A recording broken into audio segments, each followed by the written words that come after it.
আসসালামু আলাইকুম, welcome to practical education channel. Viewers, আজকে আমরা একটি সিঙ্গেল ওয়াশিং মেশিনের কমপ্লেন আছে। তো সিঙ্গেল ওয়াশিং মেশিনটার প্রবলেম হলো পানি নিচ্ছে না এবং হিরোর কোড দেখাচ্ছে E2।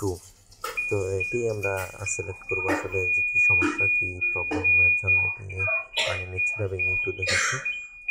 তো E2-র যে হিরোর কোডটি দেখাচ্ছে এটা আমাদের একটি ডোর লকের সুইচের সংকেত। তো সেটাকেই আমরা এখানে দেখবো। চলেন, আমাদের যেখানে ডোর লকের সুইচটি আছে সে কভারটা আমরা উপরে খুলে এখন দেখেন ডোর লকের সুইচটি আমরা একটু সুইচ কাগজ দিয়ে ঘষে দিচ্ছি, অর্থাৎ তার যে কানেকশনটা ঠিকঠাক পাচ্ছে কিনা তার জন্য।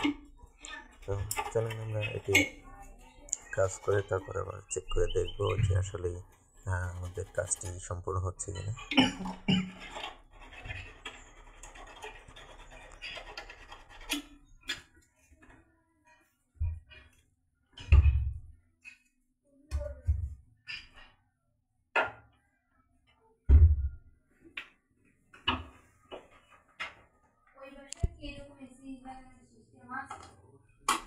তো আমরা এখন আবার ওয়াশিং মেশিনটির পাওয়ার দিয়ে দেবো এবং এখানে দেখবো যে আমাদের এখন পানিটা নিচ্ছে কিনা ওয়াশিং মেশিন এবং একটু এরর কোড দেখাচ্ছে কিনা। আমরা স্টার্ট করে দিলাম। দেখেন আমাদের স্টার্টে মোটর ঘুরছে, প্রথম বুট কেমন।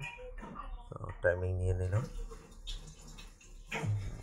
বরাবর 43 মিনিট টাইমিং নিয়ে নিল এবং পানি নেওয়া স্টার্ট করছি। তো আপনাদেরকে সে পানি নেওয়াটি দেখাবো সুন্দর করে।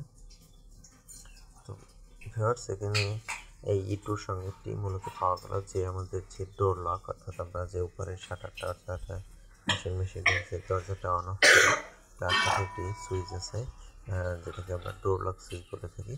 তো এই সুইচটি যদি আমাদের কানেকশন না পায় বা সমস্যা থাকে তখন E2 এরর কোড দেখায়। তো এটি এখন চলে গেছে, দেখেন পানি নিচ্ছে ঠিকঠাক মতো। তো এইভাবেই আমরা এটি সমাধান করে